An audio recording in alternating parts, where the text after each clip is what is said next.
All right. Well, we're on the podcast. Oh, now. okay. I don't know if you knew. We're in action. All right. We're live. All right. Yeah. From the bunker. It changes every time you come. Yeah, dude. I'm telling you. I like that. Hey. This might be the final evolution of it. We'll see. Okay. I'm sure these are like 4 thick, right? Oh yeah, 4 yeah. thick, of course. Yeah. 50 cal proof. And they're not even, and they're not just sand. They're concrete. That's right. I mean, Broke them yourself with your own. yeah.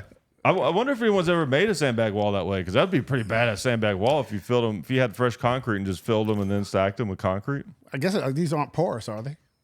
Well, It's I mean, burlap. I guess. It's it going to is. hold. I mean, I would think it would hold long enough for it to dry, probably. as long as it's semi-dry, I guess you could dump it in there. Yeah, Good idea. That'd be the thing. You get the what's the word? The viscosity, the viscosity correct of the concrete. You reach way back for that one. Okay. But my experience is that nobody fills sandbags anymore. You got contractors for that. Right. You got local nationals. In this certain place a long time ago, you paid them a penny a sandbag. Yeah. Which, when you're in a country that is, A penny a sandbag. yeah, that's right. Hey, 50 cents, dude, that's half a year's pay. Oh, wow. Depending on where you're at. Yeah. So, hey, they're happy to do it. Yeah. Flies and all. Oh. Yeah.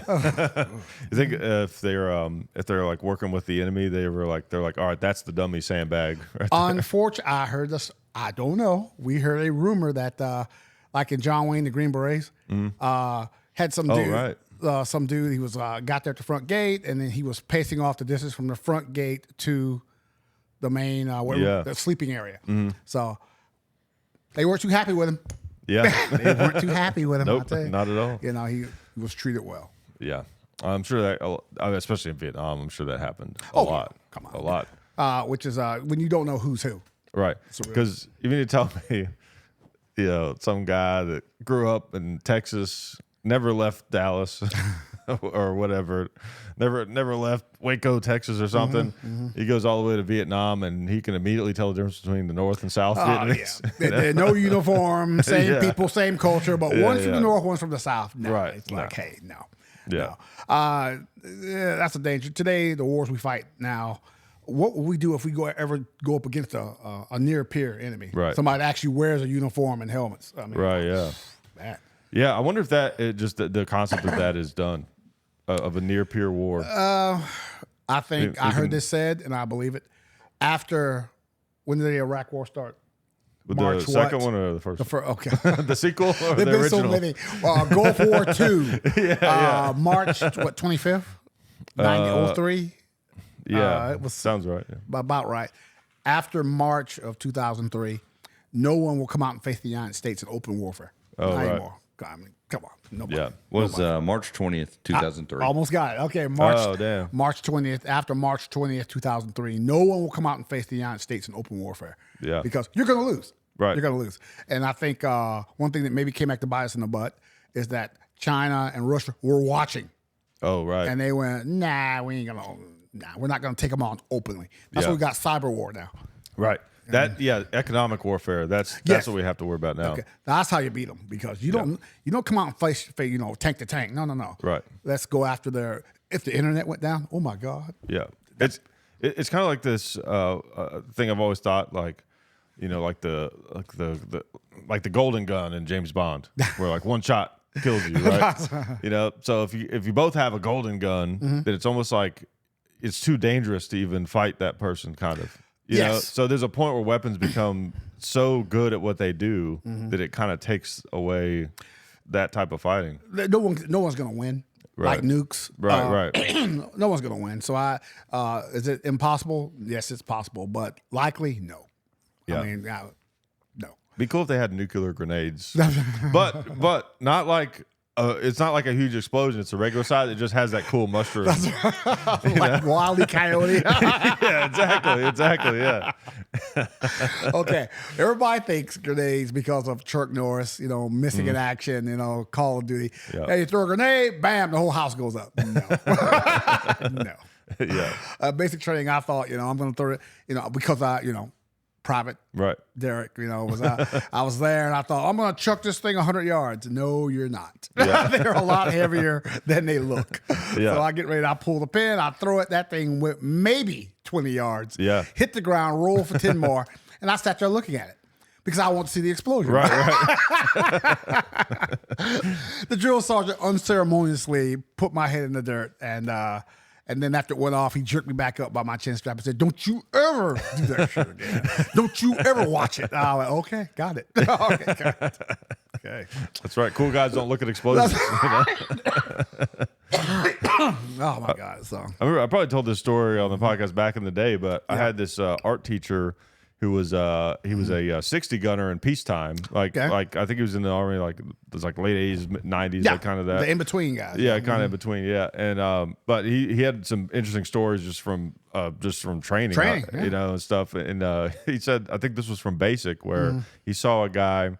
When they were teaching them the steps on the grenade, where it's like I don't remember exactly what it was, but I know there was apparently a point where you're supposed to just hold the grenade like this, make you have confidence that that the safety lever works. Okay, and then there was going to be another command for pulling the pin, right? Yeah. So when he heard the command to like hold it in a certain way, he thought that meant pull the pin, right? So he got it screwed up, so he pulled the pin.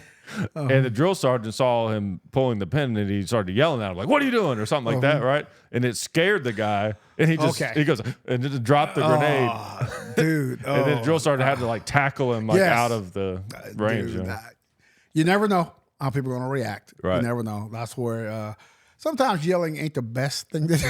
Like when you got a guy with a grenade, he's already nervous. In hindsight, that's so funny, but at the time, probably pretty scary. I'm pretty sure it was scared, because everybody got that Chuck Norris image. It goes off, you fly 20 feet over there. I'm like, okay. And I would imagine you never try to pick up and throw it. Okay, all right. That's probably the worst option, right? No. It's not? Really? No, do not. Oh, okay. I thought you were saying it wasn't the worst option. No. Okay. Somebody drop one in here right now. I'm getting out of here. I'm running. I'm not going to do the old get back. No. Get away. Right. Get away. I think we like to think we would do that. Yeah. Oh, they just some nutcase, kick it to the side or they'll swat it away. Yeah. No, we're going to run like rabbits. Right. Dude. I would assume in combat, if you have the opportunity to just kick it really quick, that might not be the worst thing. If it just came at you. In some confined space, I would think, if that's your only option. But the first thing going to cross your mind is get away. Right. That's where, I don't know about now, but back in the last century using the Army, when you dug your fight position, not a foxhole, fighting position, you dug what's called a grenade sump inside your fighting position, which is this hole in the corner of your foxhole. I'm so old. Foxhole. So they don't call it that anymore? No, it's a fighting position. Okay. But in your fight position, you dug this hole in the corner of it. It was as deep as you could reach down. And then supposedly if somebody threw a frag in the hole with you kicked it into the little hole, and it would go down inside the hole and direct the explosion, the force of the explosion straight up. I never heard of that before. So, that's smart. Grenade sump. So, yeah, but what's going to happen? You'll get out of that hole. You will fly. Yeah. You will find this superhuman strength. You will levitate out of that hole and be gone. I guarantee you will be gone. I'll bet. And how close are they that they can do that? If they're close enough to throw a grenade in your hole, dude, how close are they? Yeah. Fuck, yeah, that's true. Yeah. That's something I kind of halfway learned when I was a little kid, and I got one of those like dummy grenades you get at a gun show. You know? Mm-hmm. And that's even with no compound in it and the hole cut in the bottom. It's like, this is heavy. You can't throw this very far. No, so they got to be pretty close. One thing used to cause a lot of psychological injuries in the Pacific during World War II. The Japanese would crawl up to the Marine, I keep wanting to say foxhole, fight positions, and they wouldn't attack. They just like shake a bush and then crawl back. Interesting. And your nerves are up because you know they're out there. Right.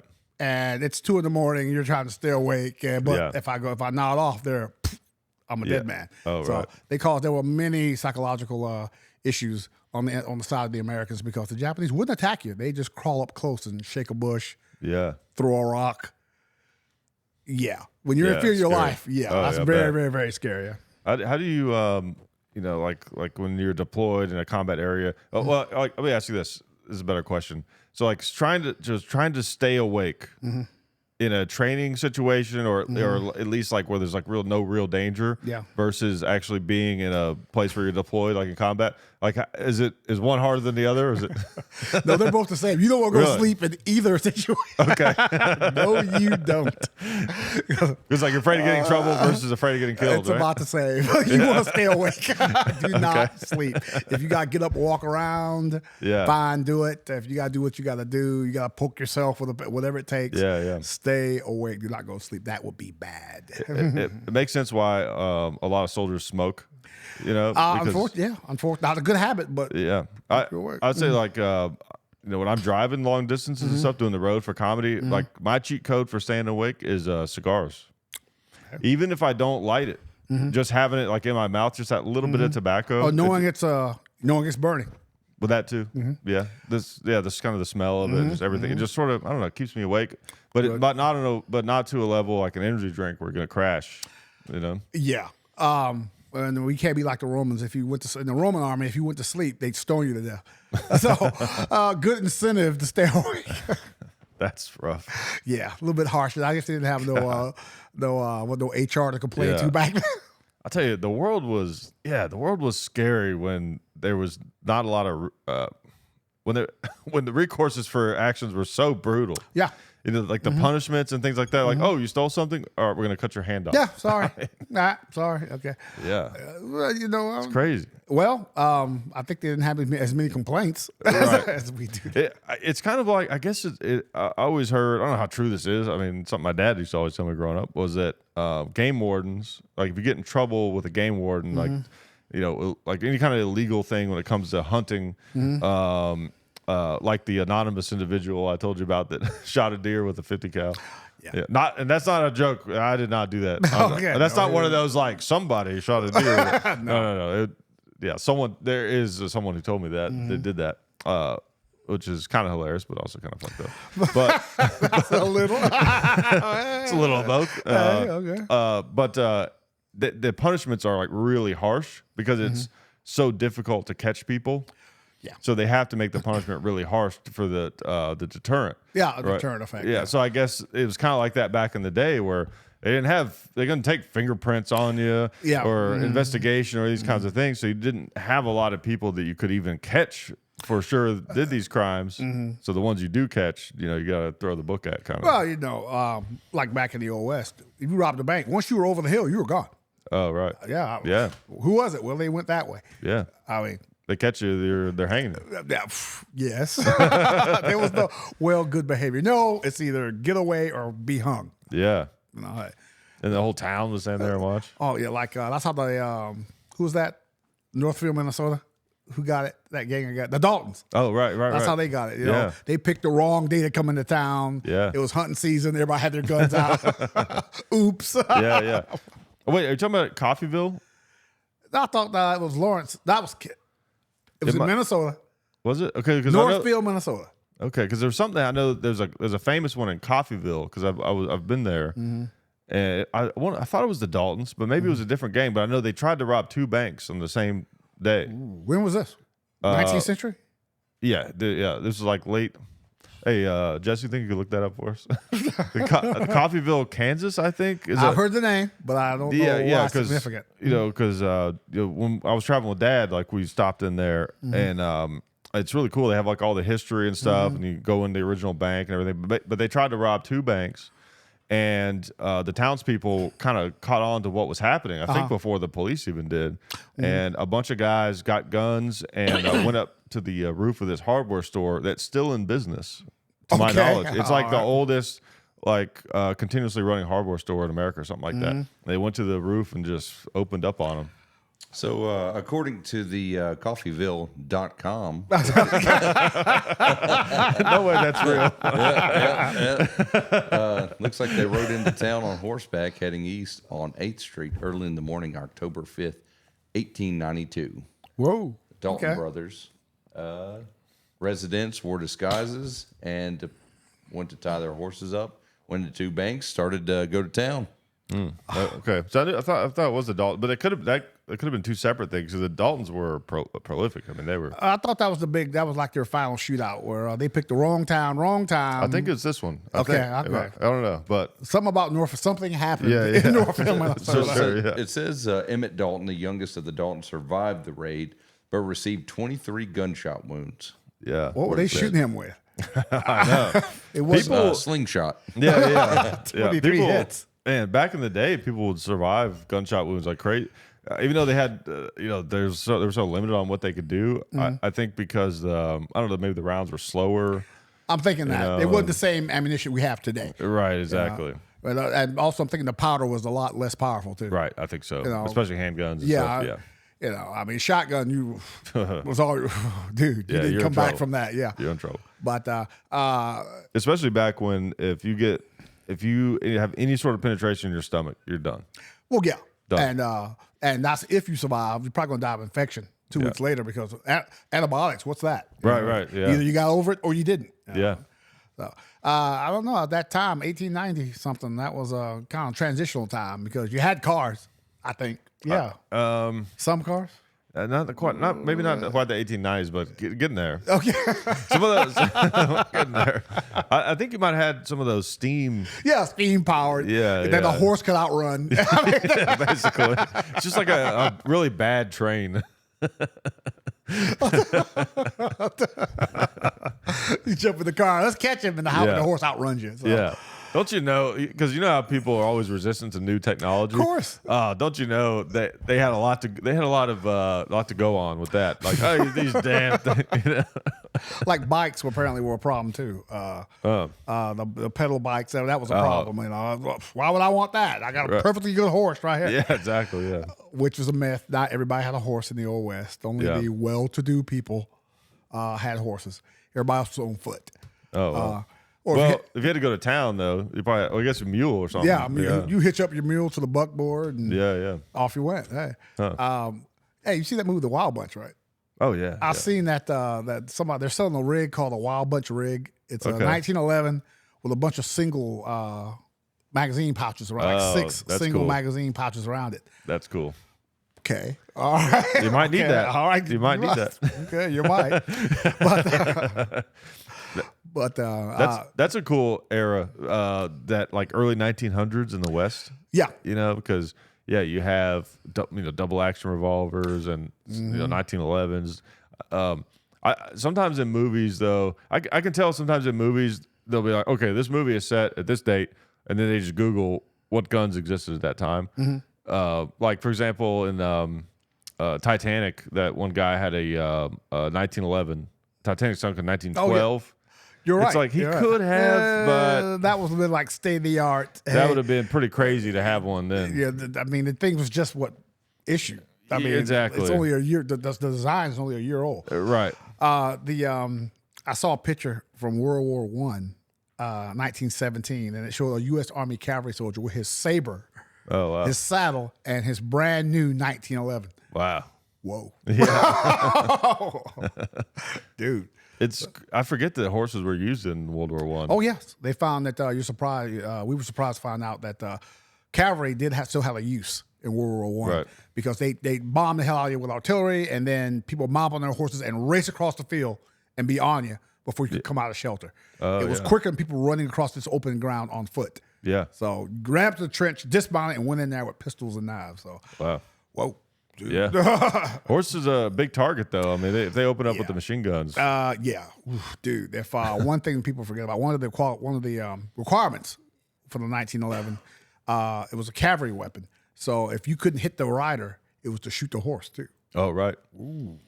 Yeah, that was to my knowledge what one of the requirements for the Colt single action. Yeah, when they were looking for a new pistol when they adopted the Colt single action in 1873, was they wanted something powerful enough to take down a horse. Yeah, if I can't hit that rider, get this horse. Yeah, exactly. I mean, it's all fair in war, Also, they U.S. Army until the early, I think World War I, thought that they didn't want to pay too much for a pistol. Yeah, they wanted they wanted something that you could just throw away. Oh, right. Which now it's like just throw it away. Yeah, crazy. Yeah. I get a no. Yeah. No. So no. Yeah, it's yeah. What let's see. I'm trying to think. Yeah, because were there still 1911s around when you came When in? I first joined there, when Grandpa first joined there, back in the last century. Yes, I remember it Back in well. 1986. Way back then. No, they had just phased out the 1911. Right. I mean, these are something like World War I, World War II pistols. Yeah. Still in inventory. Yeah, because they didn't make more after that. Really, No, they just had enough. You had them, Yeah. and then okay, the war's over, you give them back, and then Korea, okay, here's your pistol. Yeah. War's over, you give it back, Right. They just went over to the M9 Beretta, which is looking at it now. Those things are huge. They are. It's so big for a 9mm. It's like, whoa, you can hit them with it. Yeah. I carried one through 3 wars. Never fired it once. No, Yeah? No. In fact, if you're down a pistol, something's wrong. Oh, right. Something's wrong. Yeah. But looking back now, those things were huge. But I guess it was a good gun. I mean, Pretty reliable. Yeah. I think. I mean, that whole design, that open top design, was easy to break down. I mean, right. I think they, if I remember correctly, they want to go to the 9mm to go to the NATO standard because that was 9mm. But I'm personally not a fan of it. Yes, I have one, but not a fan. And we all know what my favorite weapon is. Right, God. exactly. You just barely missed it in the military. Yeah, I know that was a big talk for a long time. A lot of guys were not happy with the switch over. I can see both sides of that, though. I mean, like you said, you're in trouble if you have to use a pistol. Yeah. So 9mm lighter ammo to carry, more rounds. But then I can also see it's like the pistol. It's like you want big bullets because you're not, you're probably not going to shoot it very many times. You really need it. I'll say this. This old World War II guy told me this, and I agree with him wholeheartedly. He said, look, what I need 16 rounds for. If I can shoot, I only need 7 or 8. Oh, right. If you can shoot. Yeah. If you can't, a lot of that, as you know, I think a lot of that extra ammo shit. Yeah, this is an R-rated show. It is. It's to make people feel good. Yeah. I got 16 pull. Okay, whatever. Okay. Yeah, because I think I forget what it is, but I've heard like the average amount of shots fired like in a gunfight, it's like 2.5 or something like that. I think it was FBI Justice Department study. Yeah, showed that your average civilian gunfight 2, 3, maybe 4 rounds. Yeah. Somebody breaks into your house, not your house. Right. But, dude.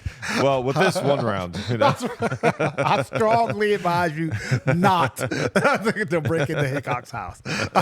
Yeah, actually, I sleep with this. So I know that. That's right. Right over the bed. You just reach up and grab it. Yeah, exactly. Your average shootout, legal civilian shootout is 3, maybe 4 rounds. 3, 4 rounds, and then somebody's either running away, dead, or they got their hands up. Right, yeah. I guarantee you. So it's not going to be the big John Wick shootout that everybody thinks it's going to be. Right. That's like I'm not a fan of 13, 16. No, you don't need that. Yeah. I mean, I'm of the philosophy if you can, like more is always. Why not? It's nice, but but in most cases you're concealed carrying and you need a small gun anyways. Yeah. I got a Glock 48. Right. MOS with a red dot. How do you feel about red dots, by the way? I like them on pistols. You mean? Yeah. And now I've not really ventured too far with those. I've shot a couple and looked at them. It takes. I guess it's an experience thing because I'm not used to it, but it kind of takes me a minute to kind of find it and understand it with my eyes because I'm used to the iron sights on a pistol. I like them on a rifle, but you have to train on it because you got to learn to find that red dot quickly. Yeah. Once you learn how to find that dot quickly, it's like cheating. Yeah, a lot of people say they're incredible. I need to. It's just no problem. Give it a shot. Put the dot where you want to go. You're there. Also, what's the new thing too? With people getting weapons lights. Oh yeah. Come on, no more flashlight. No, That's right. Yeah. When I was in the academy, they told you whenever you go into a house, there's somebody in there. Always hold the light out here. Right. Because what are they going to do? If there's somebody in there, they're going to shoot at the light. Right. Guarantee you. Because it's probably attached to a gun, which is in front of someone's body and their vitals. Yeah. So, but there's too many toys now you can get. Like armor-piercing ammunition for your 50 cal rifle that every man should have. Come on. Hey, you never know. You never know. Deer getting smart. They're wearing body armor. Come on. Yeah. All right. I mean, what if you're in a deer stand But you're 50. and you're hunting a deer and it walks like, behind a tank? I mean, we're just going to not take the shot. Now, I do we went to Texas, and I think you might need one of these for them hogs out there. Oh, yeah. They are Yeah. huge. I've heard that what has happened, I heard this a while ago, so I don't know if it's different now, but they had a problem with the hogs down in Texas. Yeah. So they created this whole economy of people coming down there and hunting them. Yeah. But then that started to make so much money that they're actually like breeding the hogs for people to hunt. Oh, my God, of course. So it's actually made the problem worse. Cash it in. I saw something on YouTube. These guys are out there with miniguns hunting hogs. I've seen that. Oh Yeah. my God. Okay. All right. Okay. Even Sounds pretty I fun, got though. to say, fun, yes. Overkill, yeah. Fun Yeah, too. yeah. Yes. Fun too. I mean, Overkill is fun. running around at night. Yeah. And or using night vision. Yeah. Okay, give the animal some chance. All right. Yeah. Okay. I'll tell you, one of my dreams would be, I would love to go on one of those hog hunts, not only with an M60. I mean, that would be cool. I would love to do that first. That's goal number one. Okay. But the ultimate would be if you could do it in a Huey. With a a mini proper, I was saying with a proper like M60 door gun setup with a spade grip, Okay. You're hanging out on the skid. Yeah. Yeah. Oh man. Okay. To be fair to animal, And you got to play that song too. That's Ride the Valkyrie. Yeah, I think, okay, let's give the animal a chance. Use a flare. No night vision. Okay, all right. Okay, we're going to have to handicap you a little bit. Yeah, No yeah. night vision. Just Yeah. use a flare. Yeah. Imagine if you're shooting tracers Oh, my God. and imagine just being the hog in that scenario. You're running along and you hear a helicopter chop, chop, chop, chop, chop, chop. And you're like, what's that? And then you see the tracer just zip, zip, zip, you know? I mean, I've seen these videos. They are Crazy way mowing to them go. down. They Yeah. are mowing them down. I guess, is this for, are they harvesting these animals for food or? I would, I think they're just killing them. This guy. Yeah. Okay. all Well, right. yeah, I mean, yeah, they're pests. Yeah. But again, if they're being bred for that, yeah, we're bordering on like for example, if you went to most people and you're like, what do you think about this morally? We're gonna breed a bunch of animals. Okay. We're gonna have a farm to breed animals, Okay. and then we're gonna just set them loose in this area Okay. and charge people to come and just kill them. That's going to be. I think most people, and probably myself included, would be like, that's not going to go over too well. That doesn't sit right. Yeah. Okay. But then, we've got these animals, and we've got to get rid of them because they're destroying these farms, The and environment, it's yeah. in the environment and everything like that. We've got to get rid of them. Let's bring people in to do it.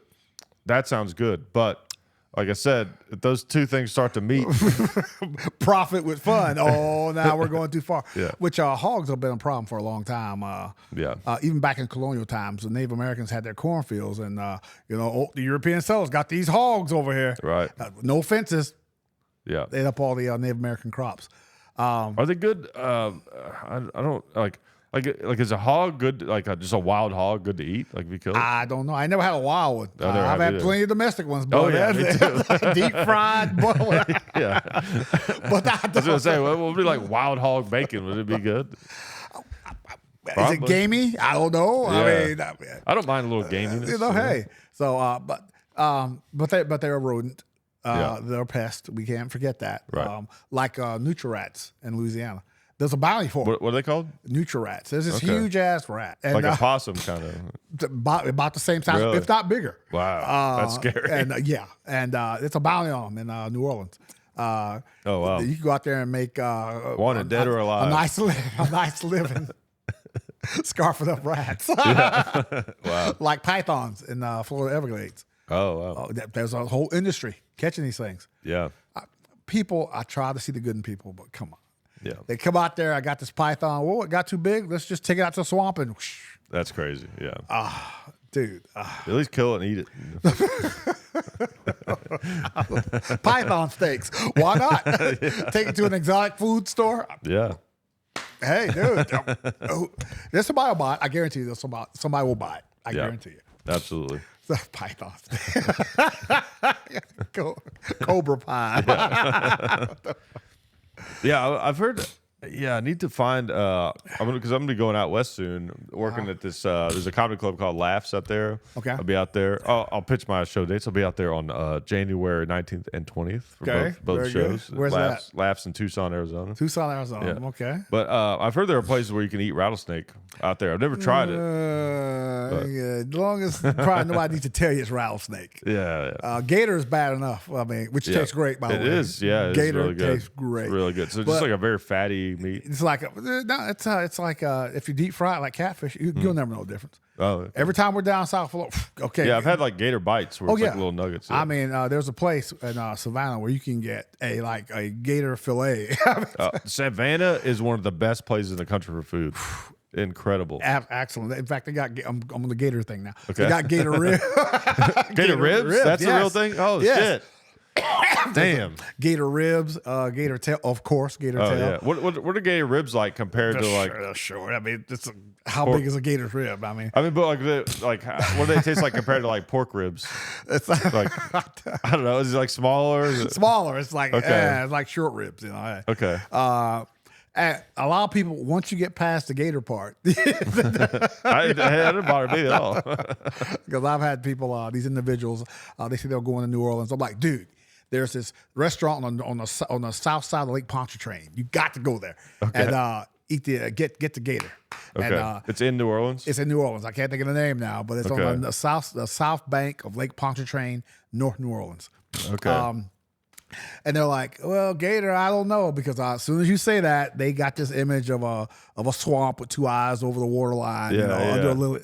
Okay, yeah, you're right, but deep fry that thing, it tastes great. Oh yeah, I might. So I'm going to be driving. I got a show in Panama City on January 12th and January 13th, and then I got to be in Houston on the 14th. Okay. So I'm going to be driving from Panama City to Houston. I'm going to go right through basically like Baton Rouge. Oh, shit, okay. Which is Baton Rouge is not that far from. It's about I think it's 120 miles, like 2 hours. 2 hours. From might be tough. From Nolans, by God. Maybe on the way back or something. Dude, whoever stop in Nolans, and in fact, I might suggest you stay out there if you want cheap accommodations. Pearl Chase. That's the name of the town. Yeah, it's a town south of New Orleans. Okay. There's a Air Force base there, and you can stay in the government hotel there. Oh, really? Now I know you're used to only the best. No. 5-star or nothing. I understand that, but if you, I'll sleep in my car sometimes. I'll sleep in a 2019 GMC hotel. if you want to save a few bucks, yeah, we sleep cheap because it's more money to go downtown with. Right, okay? Yeah. And you can just pull up to the Pearl Chase. It's Naval Air Station, New Orleans. Okay. And it's in Pearl Chase, Louisiana, which is just a suburb of New Orleans. Okay. And you'll know you're there because they got this high, rickety 1943 bridge that takes you over the Mississippi to get into Pearl Chase. And it's about as wide as this table, this box. Okay. And you can see through it. Wow. And then the traffic is always bad, so you're gonna get stuck right there at the top of the arch and look down about 300 feet into the Mississippi, thinking, okay, now with my luck, the bridge will fall down. But once you get over that, it's a great place to stay. And of course, you did the French Quarter, right? I've actually never been to New Orleans. What? I've driven. I came another time. I drove from Austin, Texas, to Panama City because I had shows in Austin. Then I went to Panama City. Okay. And I just made that route through Baton Rouge. Okay. So I just didn't have time because I was trying to get through there. But yeah, I need to do that. Maybe on the way back or something. I'll try to. I mean, I'll just be on the road by myself. But dude, great trip. I recommend everybody. Now I don't know how it is to live there. Yeah. But visit. Oh, yeah, dude. That area is neat. I mean, I love that. I kind of set this run up specifically for this reason because for some reason I love the drive from Texas to Florida. dude. going to south because you're just going right through the deep south, and all those like big, just like hanging trees and Spanish moss. yeah. That was the wrong way to say that. I like all those hanging trees they got down there in the south. In fact, we should have more of them up here. A lot of good hanging trees down here in the deep south. I think you meant the Spanish mosses. I believe that's what you meant. That was like maybe the worst way I could have described anything. I cannot think of a worse way to describe something. But I was just trying to think. I was like, yeah, because it's like they're droopy. yeah, Is what I'm thinking. it's the Spanish moss that makes them. One thing you see in Savannah and New Orleans is that people not from there, some people want to take the Spanish moss home with them, and the locals advise you do not do that because they're full of parasites and bugs and all that. Oh, shit. yeah. So you don't want to throw a bunch of Spanish moss in the backseat of the car because you're gonna be scratching before you get back to the hotel. Yeah. But great trip. We've been down there. I don't know how many times. The thing I like is it is so laid back. Yeah. Just the environment. Just it'll be all right. You can feel. Have you ever had this? Like, because you traveled a ton. Yeah. Like the accents in different places. You can understand where those accents come from because it sort of like represents the feel of the place. Yes. You know what I mean? Where it's like it's humid down there. Everything's kind of sluggish and slow, and it makes sense why they talk like that. You know? Laid back. There just ain't no rush to do nothing. Yeah. Just, all right, boy, it'll be all right. Just doing not not in your big city like Atlanta, Nashville. Hurry up, hurry up. What are you rushing around? Hurry up. Right. Yeah. No. Chicago's very like, all right, let's go. Let's get this. It's like, all right. What are you rushing for? But New Orleans, the exact opposite. I mean, anywhere around. Which, in fact, I love saying it, Nolans. That's how they say it, Nolans. Nolans. It's all right, boy. Just take your time now. Yeah. It'll be there tomorrow. Shit. We went to there was an old it's a national historic site. There's a plantation outside a place called Thibodeau, Louisiana. My first roommate at Fort Campbell, Kentucky, when I was there in the Army, he was from Thibodeau, Louisiana. He was a Cajun, by God. And he had the accent, you know. Wow. Yes, I'm on my P-roll in the bayou. We stopped at a store, and thank God my wife was with me. We went down there, and that girl at the counter, she was maybe 19, 20 years old. And I says, hey, ma'am, how far to Thibodeau? She goes, Thibodeau. It is about 20 miles.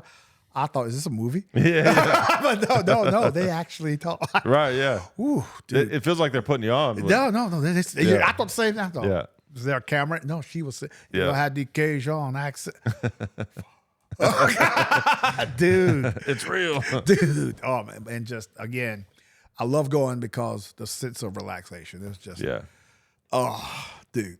But, again, do you want to live there? Right, yeah. You know, because, great place to visit. Have a great time, but do you want to live there? I feel that way about a lot of places. Like I like the desert. I love to visit the desert. Tucson and Phoenix, like Southern Arizona, New Mexico, parts of Utah and just that whole area. It's just it's so big and open and it looks so different and everything. But I still come back to, I think, obviously I'm in Chicago for a very specific reason. I like Chicago, but as far as just like the environment, Middle Tennessee is hard to beat. Yeah.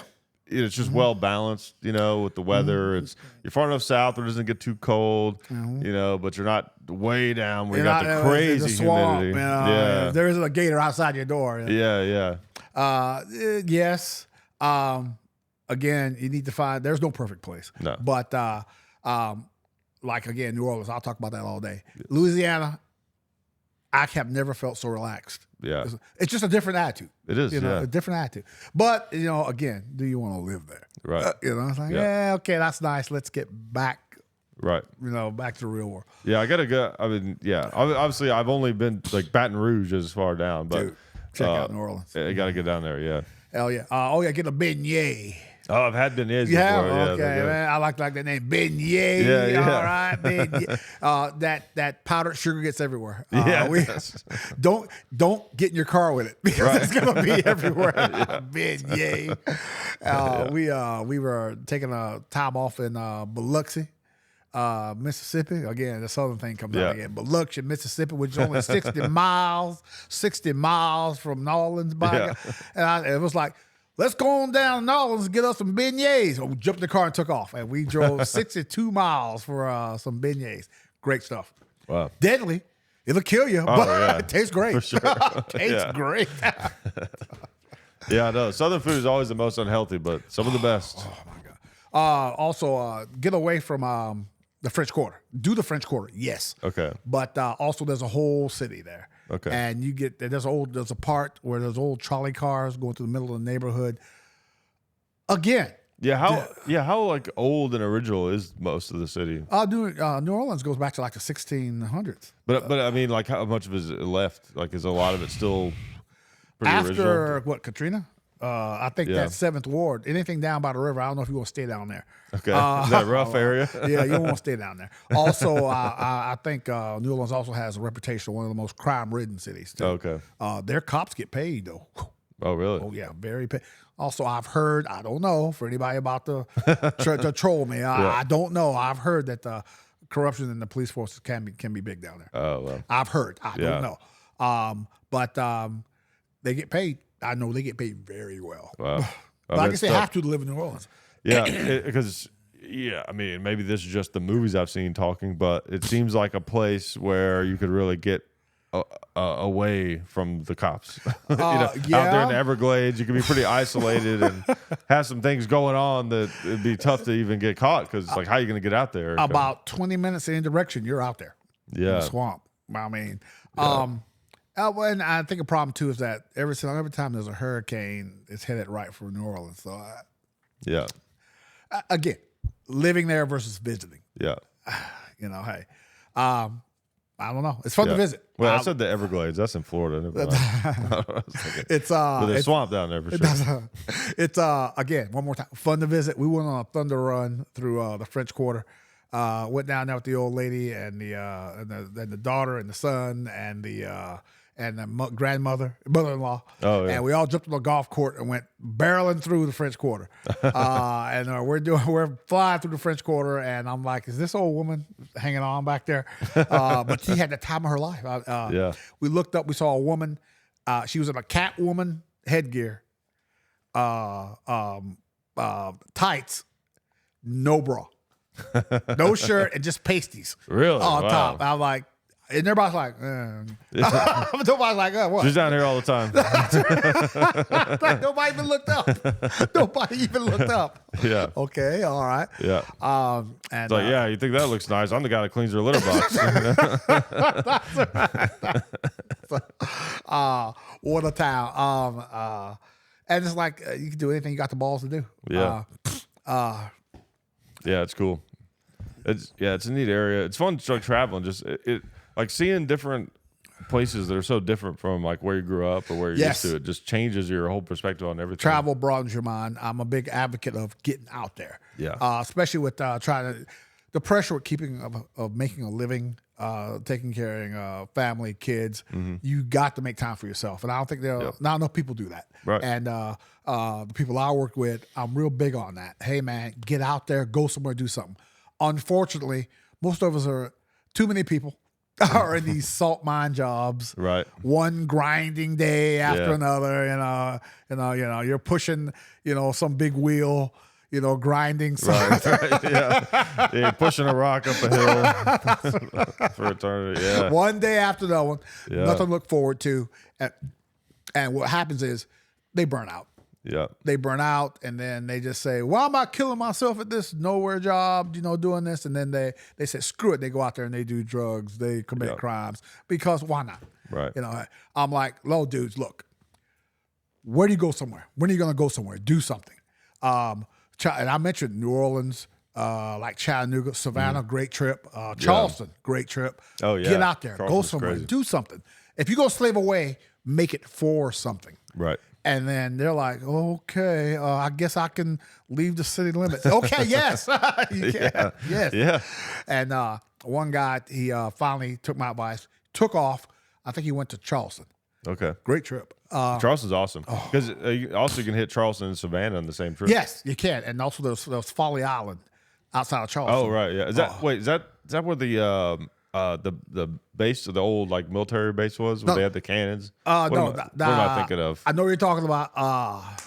Can't think of the name of it, but I know what you're talking about. It was like they defended the that harbor. was Fort Sumter. Yeah, Fort yeah, Sumter. yeah. You can go there too.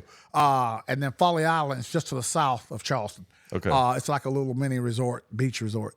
Yeah. We went there and rented out a couple of mopeds and just up and down the island. And we went barreling through this wedding party. I don't think they weren't too happy with us. They were not too happy. Okay. So and then I would love to say we were on Harleys, man. No, it was scooters, mopeds. And they have like a little horns like we went tearing through their wedding reception. Well, there was no signs. It wasn't marked. I didn't know. But great trip. And only problem I see with Folly Island, one way on, one way off.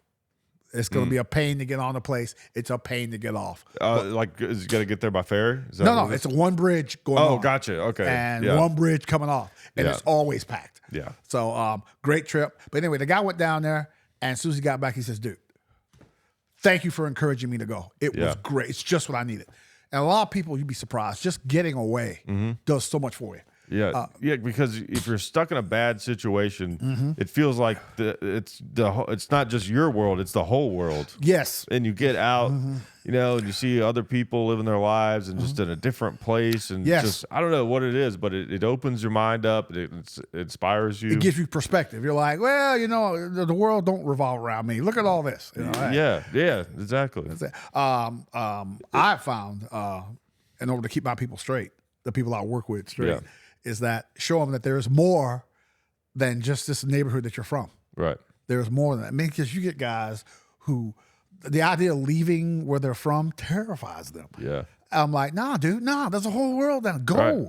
But nobody encourages them. Unfortunately, I think misery loves company. Yeah. People who ain't never been nowhere and done nothing, won't do anything are like, no, you just stay here. Don't go anywhere. They'll eat you up out there. Right. What are you talking about? Then go. Yeah. So it's true. It's weird. I see that in comedy a lot where, people like comedians will be in like a bad situation and they should move to another scene or a better scene. The other people are like, don't do it. And it's like just because they don't want them to leave and because then they won't be around anymore and it reminds them that I stayed here. Right. That's what it is. Yeah. I could have left, but no, I stayed here. Yeah. I saw this one guy. I think we talked about him before. This comedian. If you saw him, you know who he was. I can't remember his name. Yeah. But he said it was shot in the foot. He got successful in this one place and he never left. Yeah. And he says he admits I got comfortable. Yeah. I didn't want to leave and then end up killing my career because Jay Leno said that once you get good somewhere, move. Right. Yeah. Move because you got to get out there and build that following. Yeah. So, which sounds logical. Yeah. There's a lot of truth to that. So, I tell the guy, which I relate stories. Hey, man, there was this time I was on Stone Mountain. I'm with the old lady and the granddaughter. You can walk up or you can take the trolley up. Yeah. So we're going to walk. Right. It's about 315 degrees in Georgia. And we start walking. We get halfway up, and all of a sudden, the 8-year-old just sits down, says, I'm not going no further. I'm like, it's right up there. No, I'm done. Yeah. It's right there. You can see the top. No, I'm done. So thank God I had to pick this kid up. Oh, my God. Put her on my back and carry her down the mountain, right? Yeah. And I'm walking back down the mountain. I see this mother and son walking up, and they look at me, and then she looked at her son and says, don't get no ideas. That's so funny. So, Stone Mountain. So, great trip. Yeah. Go. Oh, man, yeah. It just rejuvenated. I remember when I went to Hawaii, there was like a place, Skull Island, I think it was called. Skull Island. Skull Island. Yeah, Skull Island. Yeah. Okay, I don't know if I will be on a boat to Skull Island. Don't sound too Disney. No, I don't want to go. I didn't realize how stupid that sounds. It's something like that though. I can't remember. But Skull Island, that's the island King Kong was on. I know. Yeah, I know. I'm just not realizing that. I'm just not realizing that. Okay. But anyways, on this place, there is it was an old train track. Okay. That was used back in World War II. There was an observation post way up on this mountain, this hill, whatever. and it's an old train track which has been dismantled, but a lot of it's still left there, and it's like a hiking trail. You can climb up it, but it's basically like giant stairs just going up forever. Okay. And I remember when I was there, I was not in shape at all, just like I'm not now. And it was, oh man, it was hell. And then I got up there like, I made it all the way, but I got there like 80, like when I got about 80% there, that's when I was really struggling. And I was like, well, I can't just go down. That's right. Going. Pride kicked in. All right, we're going the rest of the way. Yeah. But I remember one time, because the view up there was supposed to be incredible, you know, and I was just starting to be like, fuck this view. This view. Whatever. I'm sure it's on the internet somewhere. I'll look at it that way. And I remember when I got up there, it was almost like I wanted to like not be impressed by the view because I was just like mad at how much that sucked. And I was just like, damn it, this is pretty cool. All right, dude. But that's I'm a big believer in experiences. Yeah. You know, I see a lot of, me personally, I see a lot of people scuffling for this material stuff that you can't take with you. Right. You can't. Yeah. So I'm like, experience to me, experiences are more important than things. Yeah. So we got a big, a whole wall at the house with pictures of us going here, going there, doing this. Like, example, there's this place in North Georgia where you can shoot a machine gun. I was just saying, you know, every now and then things are experiences. That's right. Yeah. Every exactly. now and then. We're big believer in being active, doing stuff. Yeah, right? yeah. And they let you shoot a machine gun for $113. Okay. All right. 50. How many rounds? 50. Okay. What was it? It was an M60. Oh, okay. Okay. No. I take that back. It was an old M19 1930 cal. Okay, that's pretty cool. Okay, I'm like, okay. Now, if you haven't done it before, you take the old lady or you take your friends. We all drive down there. That's a big deal from them. But for you, it's like, whatever. Right. Whatever. Done it before, yeah. They also have an armored vehicle that let you drive too. Okay. Which I thought in America you could not own an armored vehicle. You can. You can own a tank.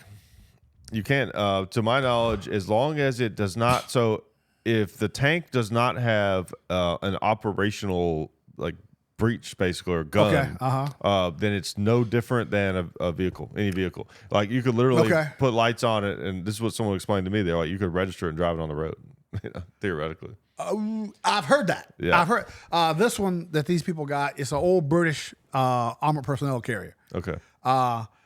And I think it was on their website. It's modified or something's been removed from it so that you're able for a civilian to own it. Right. But a full blown armored vehicle like a Bradley, nah, dude. I don't. You can't. Yeah, have there's no Bradleys out there. I don't think. Yeah. No. You can buy like there's people that own Sherman tanks and stuff like that. Yeah, I'm sure the gun's been demilitarized. Yeah. But you can. But so just like with you can, as a civilian, you can get almost anything. It's just a long, lengthy process to legally have it. Yeah. Right. So someone explained it to me in great detail one time, and if I remember correctly, it's like I was saying before, it's just like any other vehicle. Yeah. If it's been demilled. Yeah. Right? But you can go through like a certification or get a special like a license or whatever, like a endorsement, just like you can technically get grenades, but it's like this very lengthy process. So you do that, and then you can take it to someone and have it basically like rebuilt to where it will fire shells. But then getting the shells is apparently like even harder. It should be. It should be. Hey, what if they attack? Imagine, the government becomes tyrannical and we got to fight them with our Shermans. Okay. A Sherman versus an M1 might not work too well. A responsible person. I'm all about responsible gun ownership, as we've talked about before. You can have anything you want as long as you're responsible. What I'm afraid of, like, didn't they have another guy flipped out up in New York? Where was it? New York or Chicago? It was New York on New Year's Eve. He tried to commit suicide. He was going to drive his SUV into a club was letting out, and he crashed the SUV. He was going to crash his SUV into the crowd, and he had like multiple 10-gallon gas tank containers. But he crashed into a vehicle before he got there. Yeah, dude. Man. What is that? What is that in people where just their mind breaks and it makes them?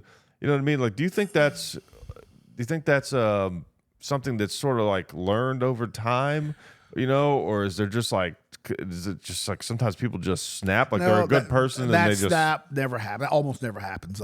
Usually this has been a long, ongoing process. It's been accumulating and it built up to this point where a person finally went over the edge. Yeah. How do you defend against that? You can't, because you don't know. You don't know. You can't see into someone's mind. You don't know. Yeah. You just have to be as prepared as possible. Yeah. And one thing I'm sure you believe in too. I believe these nutcase people. They go after. They go after the soft targets. Right. They go after. You never, like I say, you never see this just shooting at the NRA convention. Yeah. Right. You don't know. Exactly. You won't see it there. No. Like that guy, that nutcase that went to the Texas church a few years back. Oh, right. And opened up, and two regular citizens chased this some bitch down, and well, I think he wrecked out. No, they hit him a couple of times. Yeah. Because the guy he was in the church. The guy came out, shot up the church, came out. The neighbor saw him take off, went out there, flagged the car down, says, "Hey, that guy just shot up the church. We can't let him get away." Right. That's what I'm talking about. Hell yeah. The old days. I mean, obviously you had a lot of bank robbers back in the days, but those stories in the West of the citizens taking them out, you know, that's how it should be. I mean, you still have to, you have to be careful. Yes. You know, because I think about that, you know, in Chicago, of course, like, shooting. It depends on how many people are around. True. You know, I feel like there is a point where you have to think, what is the likelihood that I will be killed versus the likelihood that when I shoot back, other people will be hurt or killed, you know? As the law-abiding citizen. Are not involved. Exactly. As the law-abiding citizen, there's all these hoops you got to jump through to make sure you do the right thing. Yeah. And you're in a dilemma because, he's run down the street, you know, shooting. Right. If I blast him, what if I hit somebody else? Right. I think, it's a tough call. So many decisions have to be made in such a millisecond. Yeah, exactly. Know? And there's no way you train. Absolutely. I'm a big believer in training because one thing that will save you is training, because a shootout comes, God forbid. Right. You know what you're going to do because you've been training. Right. That guy who your brain's going to, believe me, when you're in a shootout, you ain't thinking. Believe me. Your brain defaults to whatever training you've had. Yeah. If you don't have any, oh, shit. Do you have is it like when you're in that situation, is there like a thing where you feel like your mind is like in a back seat kind of thing? Like, have you ever been in like that situation where you felt like your mind was... Like you were just like, oh, look at these things I'm doing. Yes, someplace. I'm sitting there loading this machine gun, and I remember looking at like my hands were just moving by themselves, like I'm watching myself load. Wow, that's how I saw routine, muscle memory. That's how routine it was. It's just okay.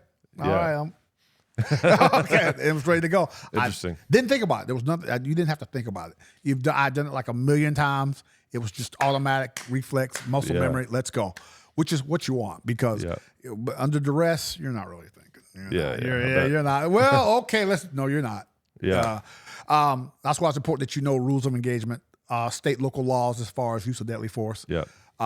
What do? The guys run down the street blasting, and then as soon as you get ready to waste him, he throws the gun down. Yeah. You stop, put your gun away, and hold this guy till the police get there. Because do you want to shoot? Yes. Right. But do you legally? No. I'm going to call 911 Chicago police. What are the rules of engagement? Sir, what's going on? No, not important. I just want to know, what are the rules of engagement? Just keep asking until they tell me. Also, big believer in personal responsibility. Like, what do you do if you got a spouse that's got issues and you have a personal weapon? Right. I'll tell you. I'll tell you what I would do is, so if you're in a situation where, especially being a man, you know, and you have a spouse where she is a threat in a physical way. I've never been in this situation, thank God. But I've known people who have had this kind of thing. It happens. It's tough because they always are going to assume the man was the one, you know? Yeah. I'll tell you what I would do. I would try to leave. Yeah. That's the. Okay. I would try to separate yourself. Okay. Whatever I do, I would run out, even if I felt like a coward. It's I'm tough. going to run out of the house Male pride is a sin. Yeah. But that's the best thing. Okay, look, I'm just going to leave right now. Yeah. And go. But if you got one of them women who are, you ain't going nowhere. Oh, shit. Okay. I'd say like my ultimate thing, which is easy to say, but my ultimate thing would be like when it comes to like using deadly force to defend myself, I got to feel like I've never had to do it, but Thank God. Yeah, exactly. But my kind of pre-planned thought is always like, if I'm in a situation where it's so dire, like I really truly am like, I'm about to get hurt to the point where I could die, that I've got to be in a position where like I don't care about what happens afterwards. Yes. I just got to live through this. If I'm dead, nothing matters anyways. If it's an imminent deadly threat, then yes. Right. If you shoot someone and you truly believed if you didn't do that, you were gonna die, then you can sit in jail and be like, well, I was gonna die. You know. Well, I had no yes, choice. you have to. You got Clear conscience. That's what I'm. You have to be able to getting at. articulate why you felt it was you need to use deadly force. Right. One thing they'll save you, as we all know from the old job, you have to be able to show that I've used escalating force. Right. I didn't just go for the gun. You know, you gotta say, well, no, I tried. You know, I just stood there, waved my hands up, stay back, stay back. Yeah. And then he kept coming toward me. I backed away, and then I put out spray, baton, tape. Yeah. You know, hey. And then after all that, if somehow he's still coming at you, Right.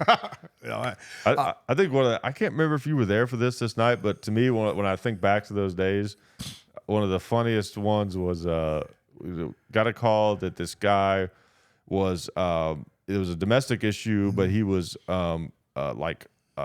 destroying his girlfriend's car. Yeah. In the parking lot. Were you there for this? Yeah. Okay. And so we come out. All right. So we go up there. They tell us where it is happening. We're walking up there, and we're like, "Hey, what are you doing?" or something like that. And I can't remember exactly what he said, but it was something very confrontational. Yeah. And he came towards us with this 4-way. You remember that? And like, of course, it might have been more you he was scared of, but I just remember, because I don't remember what you were doing, but I remember reaching for my gun. I had that stainless 1911. All I did was reach for it, and he goes, "You know what? I'm gonna go home." That's right. Good move. Like his demeanor changed. Yeah. We probably both were reaching for our guns. Absolutely. His demeanor, it was just so. It's when I think back to it, it's hilarious how quickly it went from like I'm almost like a cartoon, like I'm a threat, to like, it's fine. I'm tired. Everybody, it's not worth getting blasted over. Right. Especially when it's obvious you're doing something you shouldn't be doing. Yeah. Yeah, because my brain went, oh, this is a 4-way lug wrench. This could hurt me yes, bad. Absolutely. So at least that I didn't actually pull my gun out. I didn't have to, but that would have to me warranted like, hey buddy, I got a gun here. Don't try to kill me with that, you know. After that job, the next one I worked on, I covered these projects over in the northern part of the city. Okay. And I'm sitting there. I don't know if I ever told you this. Gotham City. Gotham. Yeah. I'm sitting there, and I don't know if I ever told you, I'm sitting there in an unmarked vehicle. And these 5-6 guys came from behind this building. It's like 2 a.m. Right? Yeah. And they walk right up behind the vehicle. 5 of them go that way, and then one of them stops, pulls out a Glock. Wow. And they can't see him there. And he's talking to the other guys, waving it like that. Damn. And I can't get around. There was a gauge in the other seat, gun here, and I can't get around. Oh, yeah. I thought, I'm done. This guy's gonna blast me. I'm done. Sure enough, he puts it back and keeps walking with the rest of them. I'm like, oh, you just messed up now. I jump out. I'm like, hey, stop. And they take off running. Yeah. These guys, they were like Olympic sprinters, right? They took off. Right? They didn't catch it? They left me in the dust. I've seen how you run. They're pulling away, right? Yeah. And then the last guy, the guy that waved the Glock, was he was wearing a gray hoodie. Okay. And just out of nowhere, I went, gray hoodie, stop. And he stopped. Oh, I can't believe he stopped. And he had his hands in his pockets, all right? Yeah. And I put him at gunpoint. And he slowly turns toward me with his hands in his pocket. Okay, dude. Okay. Yeah. Dude, drop the gun. And he pulls it out real slow. Dude pulls it out real slow. As soon as it clears his pocket, he threw it down. Oh, wow. I walk up there, put him in custody, picked up the gun. It was a BB gun. Oh, I'm like, dude. So stupid on so many fronts on his part. Crazy. I could have blasted you. Yeah. And then I took him and turned him into his mama. Police showed up, turned the weapon in, and they evicted him the next day. Yeah. I'm like, dude, no. It's terrifying. Again, responsibility. It could have very easily went the other way. In fact, the local officer said, look, blast that guy would have been no problem. Yeah. In fact, they talked about how they blasted a dude. They put a remote at him. Oh, yeah. Oh, dude. Yeah. So you gotta be careful because you don't know what mental state. Don't change the channel. Don't change my channel. You gotta be careful out there if you're a gun owner because you don't know the state, mental state that someone's in that be confronting you. You don't know. Yeah. That's why you don't confront people at all, dude. Right. Oh no. Yeah. Like road rage. Something just happened. I think it was in Nashville. There's been a lot of road rage shootings in Nashville. I can imagine. Well, I think these people are targeting. They won't road rage. It depends on how you look, if they're road rage or not. Oh, are you saying like they just say it's road rage, but really it's like a gang thing? I think they were upset. The individual was upset, but I see a lot of road rage against women by themselves. Oh, okay. You know, like you. Nah, I don't think you're gonna put no gun waving at you. Right. Yeah. Big mistake. Yeah. But a woman by herself or with her kids. Mm-hmm. Yeah, that's mostly what I've seen. Yeah. You know, hey. I was going to say a lot of crimes are reported incorrectly because it's obviously if there's some sort of gang situation happening, you know, they're going to try to lie and make it seem like it wasn't. You know, like if some guy, if a gang member gets shot by another gang member, for example, you know, if the police ask what happened, they're like, I don't know, I was walking down the street and I got shot, you know. Okay. You know, obviously. Similar situation now. They got this guy. He can't say the culture he lives in won't let him say that, hey, I need help over here. Right. He'll say, there's somebody in my house. Okay. Who? No, you can't. No. Right. You're snitching because you can't be seen as being a snitch. Right. Call the police, even though this person's abusing me, this person's doing this, doing that. I can't be seen as snitching. Right. Hey, call. That's what the police are there for. But if you do that in that environment, now you're a snitch. Yeah. I remember back when working security, people they accused me of being a snitch. It's like, what are you talking about? It's my job. It's my job to do this. You know, it's like also, some people don't understand a snitch. What a snitch is someone who knowingly engages in criminal activity and then reports. Yeah. Like you're not snitching if someone if you're a security officer, That's right, and they commit a crime in your presence or they commit a crime to you, that's not snitching. No, it's not. But any kind of contact, what some people believe is any contact with the police at all. Let me tell you something. They all talk to the police. Yeah. They all snitch. That's the unfortunate reality. Like even the old mob guys, like you ever heard of Greg Scarpa? You ever heard of that guy? Mm-hmm. Yeah, I think they called him the Grim Reaper. He was like one of the most notorious killers in the mob back in the like heyday in New York in the 70s and all that. There's a story about him where like he would kill someone and he would go to this restaurant he owned and they'd go in the back where they had the meat hanging up. Like, I mean, it's like some shit out of a horror film. And like hang the body up and let it drain. They'd be back there playing cards while the body's just hanging up there draining and shit. Ooh, I mean, this guy was like Goodfellas, Soprano stuff. Like, they got to make a movie about that. But he was a FBI informant for like 30 years. Because he's the last one you would suspect. Yeah. And they say, I saw this interview with another mob guy, and he was saying, I forgot what his name was, but he was saying like a guy on the street who kills a lot, you can almost guarantee he's an informant. Which you're right. The opposite of what you think. Exactly. They know they have that protection. Unofficially, does anyone care that they're knocking off other assholes? That's the thing. And the thing is, too, it's like, I think probably at the federal level, you had a lot of FBI agents that were probably corrupt, and they were probably even getting kickbacks from, the other gang members that were, or the mob guys that were being helped by other guys going away or different things. Money is a real temptation. Money is a real temptation. Years ago, I was doing the paramedic thing in this faraway place. I'm sitting there, this dope man got attacked by another dope man, so he called police. I went, what? What? Right. Okay, I guess. All right. So we go into the house where the guy was, money, cash everywhere. Oh, wow. I mean, it was like a movie, piles of cash. Yeah. So they hooked this guy up. The guy who called the police ended up getting hooked up. They took him away, and I'm in there with all this cash by myself. Dude, I'm packing my stuff up. I could have just went like that. Yeah. Money for college. Right there. Oh, the temptation was there. Yeah. But fear of getting caught kept me straight. I mean, it's all cool till you get caught. Yeah, exactly. Everybody wants to be gangster, but nobody wants to do time. Right. Oh, it's like, what's that? There's a quote from that. What's that show with Steve Buscemi where Boardwalk Empire?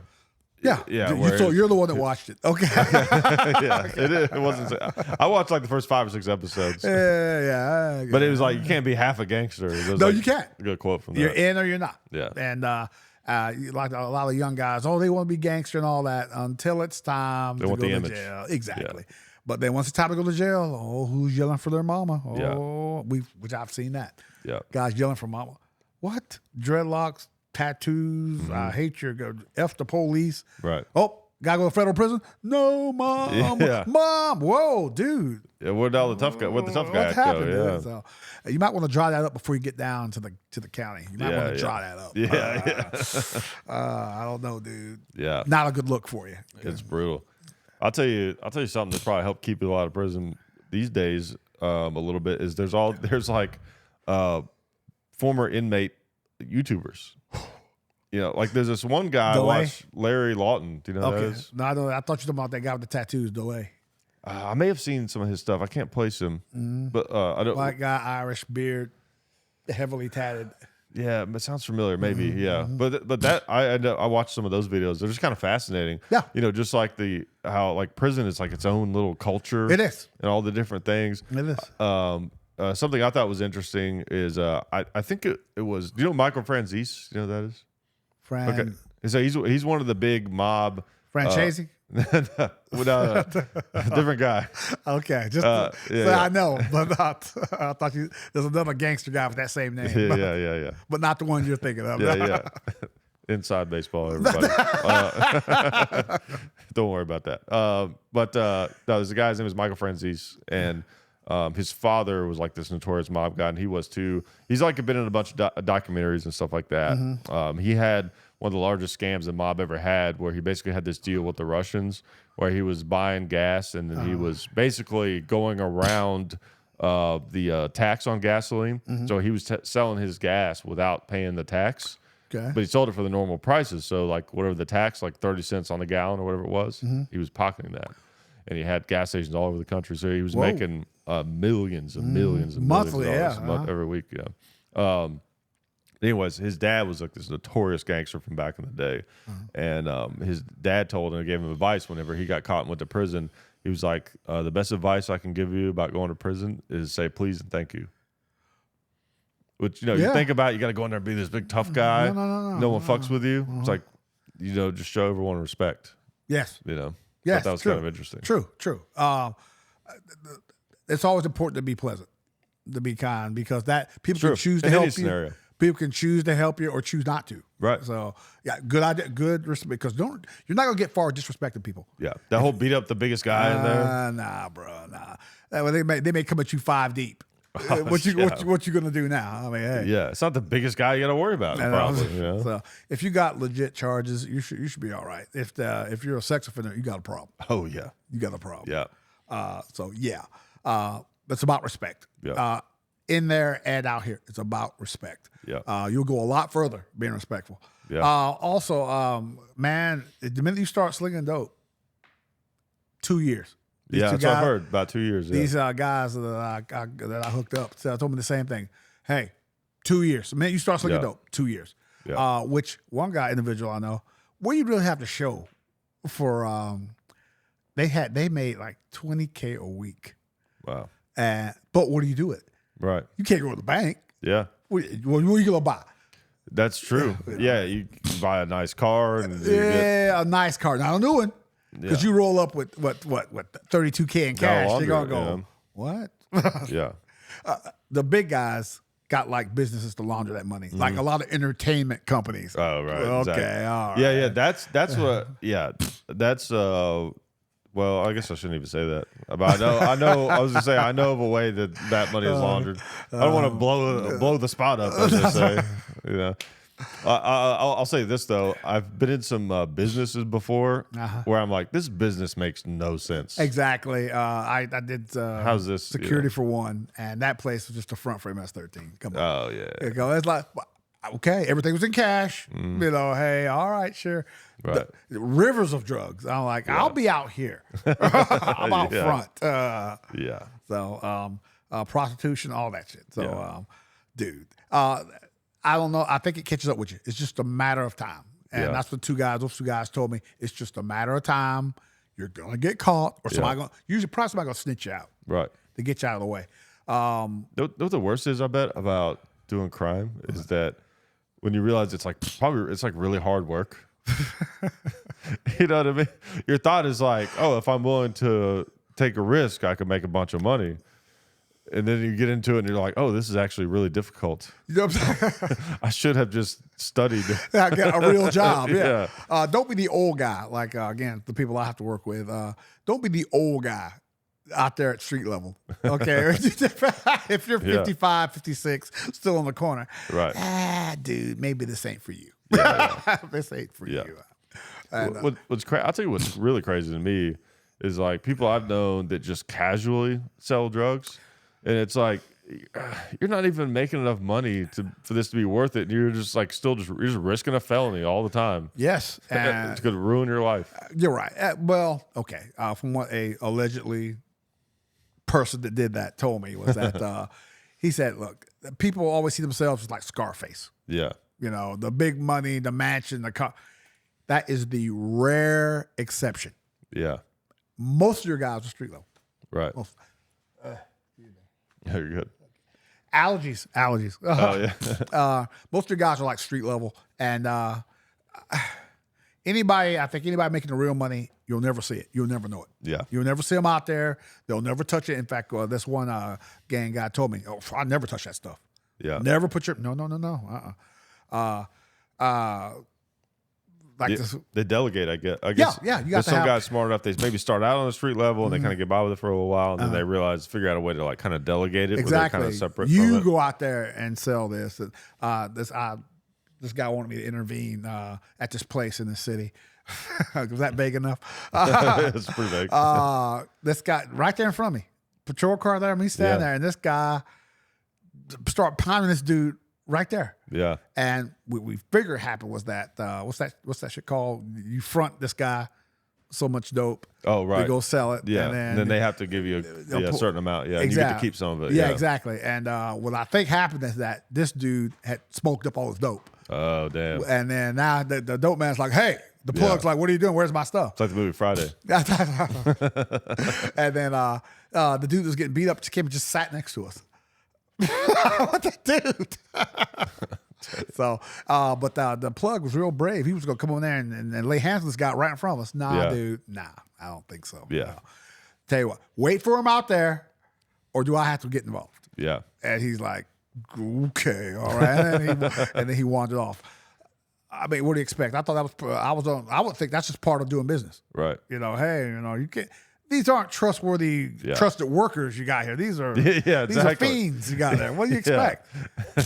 I had one guy that it's like, this guy stole from me. Oh, he's a criminal. That's right. What did you expect? Another guy took like it was like a kilo. Wow. And he pulled behind this rat trap hotel and started breaking off chunks of it. And started grinding and snorting it. What if this was all coke? This is where I store it. It's like, yeah, this is a kind of a military prop, but it's actually just okay. That kind of if this was all, dude, you're big time. I'm talking about I'm talking about big time. You know, I'm talking about own private fleet of aircraft. Yeah. Big How many time. World War II sandbags the whole do you need? I think that's another thing that I heard this fueling the immigrants coming up north, the cartels. They can use it for mules to bring up dope.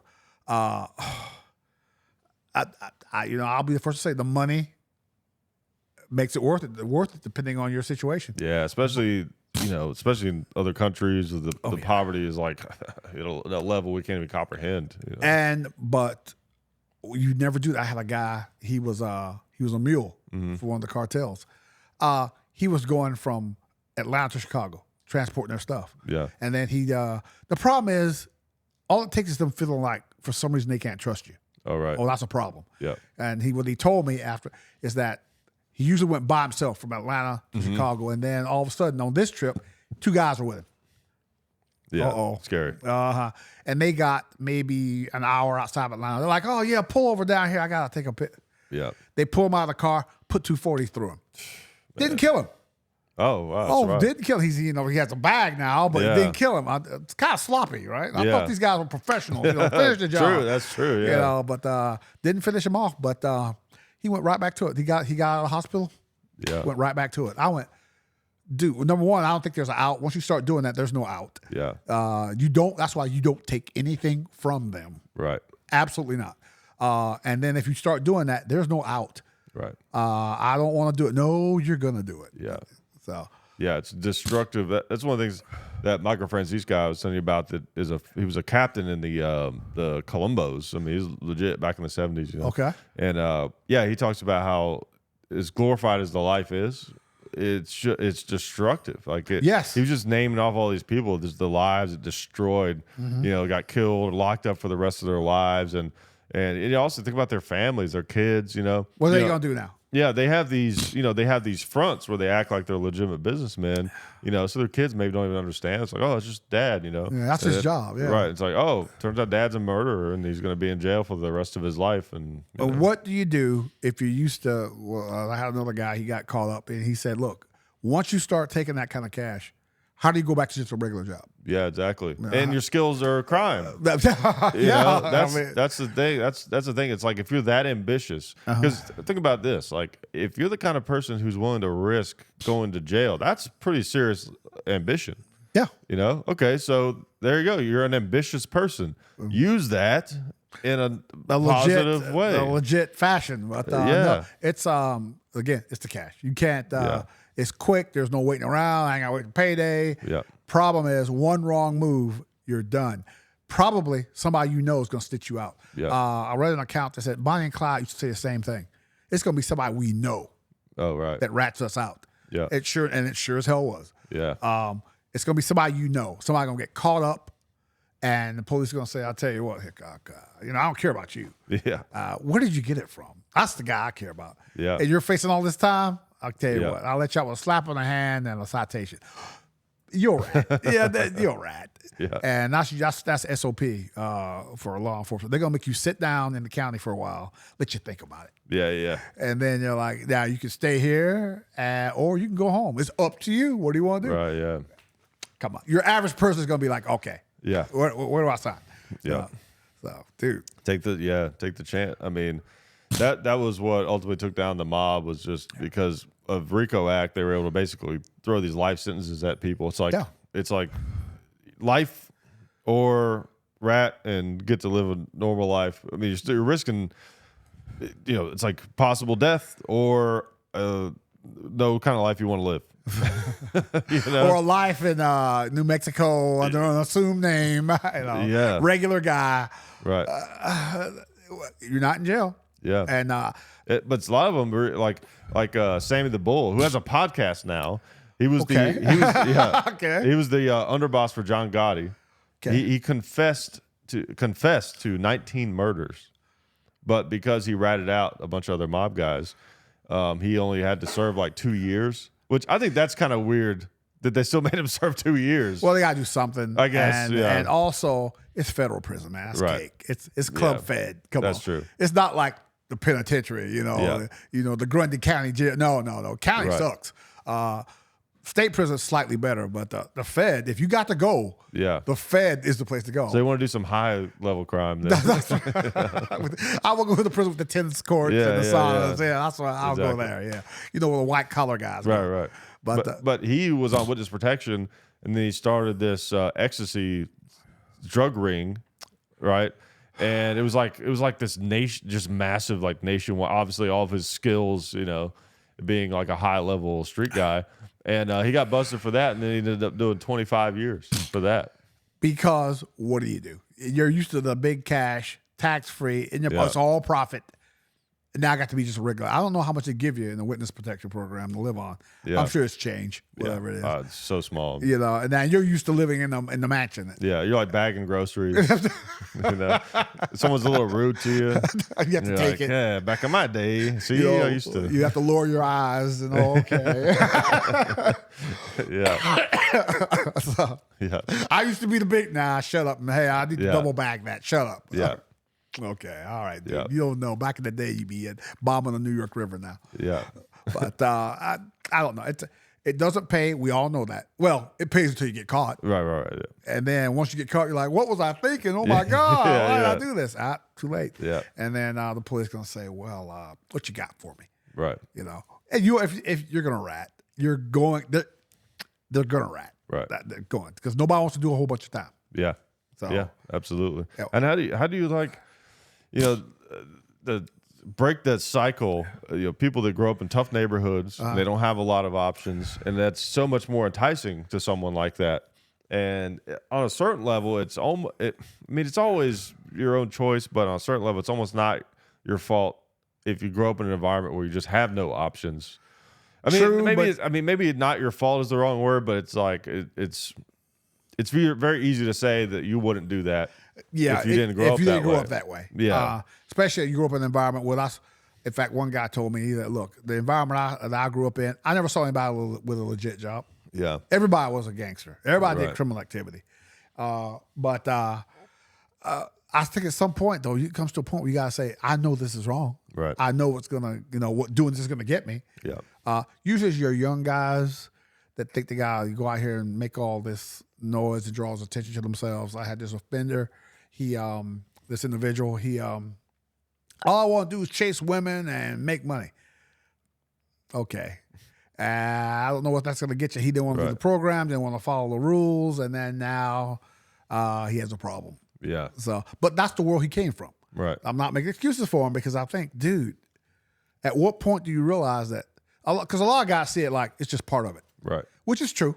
If you're going to live that life, you got to know at some point Yeah. you're going to end up going away. If you accept that, and you got guys who are comfortable in jail too, Right. which is I hope Hard I to never, imagine, but Yes. apparently that happens. Yeah. Are you kidding? I mean, you ain't got no real responsibility. 3 hots to the cot, man. Yeah. And the tough life is out here. Yeah. I guess that's true.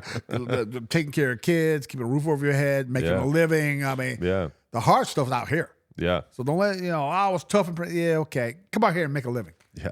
Live your life, in an honorable, correct way. Right. Do that. Yeah. And that's for some people they just can't. Yeah. Mm-hmm. Yeah. It's true. I still say though, if you have the ambition to get okay with crime, it's like, funnel that into something, more healthy. I mean, again, it's tough to get out of that cycle. Like you said, you're working a salt mine type job. One everything. grinding day after another. But there's like, but as I've gotten older, I've kind of realized it's like really success boils down to one thing to me, and it's just sacrifice. Yes. It's like, how much are you willing to sacrifice? Success by definition is you're achieving something that's more than what most people are going to achieve. So the only way to get something that most people don't have is to give up something most people aren't willing to give up. Like time, effort. Time, your body, whatever You watch it is. Yellowstone? I don't. I need to. Oh, I know. anybody that does that, Kevin Costner's daughter, whoever she is, whatever her name is, she said something I never forget. She was telling his grandson how to be successful. Mm-hmm. She says, well, one way you get successful is fuck up, learn, Oh, right. fuck up, learn, Yeah. fuck up, learn some more, Yeah. and don't quit. Yeah. That's it. Yeah. Don't be afraid of making mistakes because it's just going to happen. Yeah, I can't remember who this was. I want to say it was like a famous athlete or something, but he was interviewed and they were asking him, if you could go back and talk to your young self, what would you tell him? He's like, I wouldn't tell him shit. I want him to make all those mistakes because that's how I got to be me. Well, that's true. Well, you got some of these overprotective parents now that don't want little Johnny to fall down and bust it. The people that I mean, you gotta, like like there's some mistakes you don't come back from. True. Burning down the orphanage, you're done. Yeah, You're done. exactly. Yeah, I don't think you're getting over that one, though. yeah. But like what that saying is old as time. What doesn't kill you makes you stronger. Most of the time. Yeah. Well, that's true. I lost my legs. Now I can walk better. No, I'm just focusing on my upper body strength. Yeah, that's what I'm doing. Exactly. Yeah. I'm more of an upper body kind of guy, actually. I believe in God knows I am not the father of the year. God knows. Dude, Who is that? I don't know. It wasn't me. That's for damn sure. The people the world I came from, they were like, you were expected to get out there on your own at 18. Okay, look, raise you up. All the opportunities. Here you go. This is right. That's wrong. All right. This is how you tie your shoes. Okay. All right. 18. Get out there. Yeah. Now I know the world has changed slightly since then, but back then you were expected to get out there and make your own way. Yeah. And part of that was that you made mistakes, but you learned from them. Right. You learned. So mistakes are fine as long as you learn from them. Right. Because you had because like your dad was pretty, even for the time, was pretty old school. Right. Oh, yeah. Yeah. Stoic. Nothing ever fazed him. It's like, house burned down. All right. What's for dinner? Nothing bothered him. Yeah. I feel like there was that way because that's how my parents grew up. Like for example, my grandmother on my dad's side, she was like one of like a million brothers and sisters. They worked on a farm. Yeah. And her dad was really, my great grandfather whatever was really rough on him. Yeah. Like she ran away from home when she was 12. Tough. It was just tough. on a farm with might as well backbreaking work. Yeah. Yeah, might as well been in the 1600s. They didn't have shit, electricity or nothing. That kind of thing. And but that was just how it was back then, where it was like the kids were not like seen as like something special. I feel like they were like hands. No. They were like farm hands. Exactly. The kid didn't have any value until they got big enough to help you go out there and farm. Which like to me, to that extreme, that's bad. Like I don't think you raise good people doing that. But there's an element of that I feel like we almost need back a little bit. It builds character. That makes you appreciate stuff. Right. Because you do have to kind of let them make their own mistakes which hopefully they learn from, because the people that raised me up, it's like you got running water. Yeah. You got roof over your head. What else you want? I'm like, okay, yes. Yeah. Grateful, but yeah. About a Nintendo. What? Imagine having a father that fought the Japanese. Or German. That too. But I was saying, like, asking for a Nintendo. And you're driving a Toyota. Yeah, exactly. What's that movie? Gran Torino. That's the problem. Yeah, that's right. Yeah. He worked at the Ford plant for 32 years. Now you're driving a Toyota. Like, right, damn rice burner. It is, I'll tell you, it is crazy to think, like, if you're especially a World War II veteran on the Pacific or in the European theater, you actually have cars that were used by like the motors in the fucking Japanese Zeros were made by Mitsubishi, right? Yeah. So imagine pulling up to go see your grandfather. You got a Mitsubishi Eclipse or something. The old man, he was again, World War II. I was real big on making it my own. Why? Because my parents came from they were teenagers in the Great Depression. Wow. World War II. Yeah. Then segregation, Jim Crow, all that. Yeah. And then compared to them, I had raised with a silver spoon in my mouth. Right? Yeah. I think that they never complained about anything.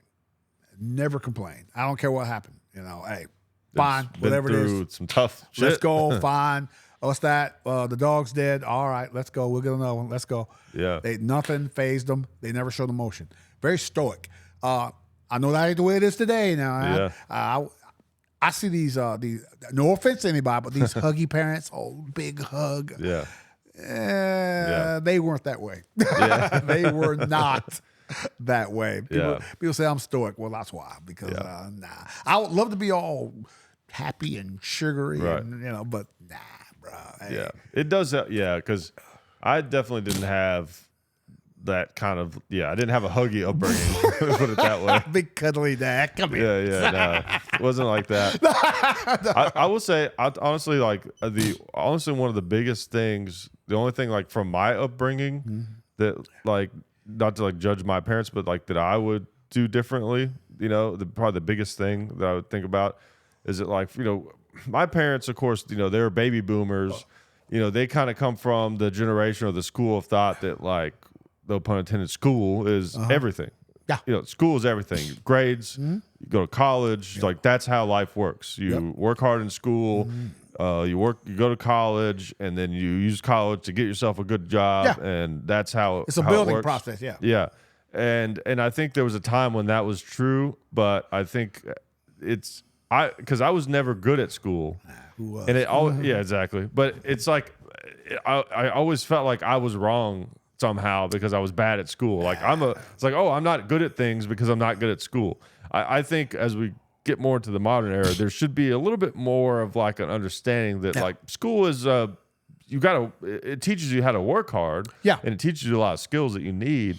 But there are other types of like school is kind of like, you could be a round peg trying to go through a square hole kind of situation. You know what I mean? And people learn in different ways too. Yeah, and there's so many different types of careers now, and like there's a lot more like creative types of jobs. Just because you can't like memorize historical facts or do math, you know what I mean, doesn't mean that you're not going to be a productive member of society. Yes, when I was in high school, I got to admit trigonometry has never come up since. Yeah, exactly. What's the square root of 25? I don't know, but I've never needed it since I left high school. It's like we have calculators and and like history, calculators, right, on my phone. Oh, dude, man. Well, see, back in the last century, you did it by hand. Right. We had this thing called a pencil. Your listeners are like, what? What? This is a wooden thing with lead in it. Yeah. You didn't do math on one of those little things you slide. Abacus. See that? You can remember that? That's how long ago it was. The thing with beads. You move them around. Abacus. Wasn't that a band in the 70s? which I could tell you how to use one. Yeah. But okay. What if you went to a store and you bought something and they're just like, hang on one second. I saw that in Asia. I saw it with guy. Really? This old Asian dude. How much was that? He pulls out the abacus. Yeah. Okay. Yeah. All right. $13.50. Yeah. Dude. Okay. Dude. The problem is, there's no way those work on a ship. No, if it's not a calm day, it ain't gonna work. No, it's not gonna work. That's actually why calculators were invented. Like, all right, we got to do math on a ship. Oh my god. We again, what they tried to teach was that there's a lot to be grateful for. Yeah. In fact, be satisfied, right, but don't be complacent. Yeah. But be satisfied because hey, man, things could be a lot worse. One thing they did taught me, and I did take it with me, was that things have always been worse. I'm That's sure. true. That's something funny about that statement. No matter what things happens, have always been worse. No matter what happens, I'm sure you've been through something that was worse. Yeah, I guarantee. Absolutely. And people lose perspective. I can't take it. This TV only has 64 channels. What is this? Right. No. See, back in the last century, we got our first black and white TV. Oh, wow. Black and white. Yes, chilling. It was that long ago. Yeah. It was like, but black and white TV with 5 channels. Yeah. Yes. Damn them all. Shit. Oh my God. Oh. What do you think about this? I was thinking about this the other day.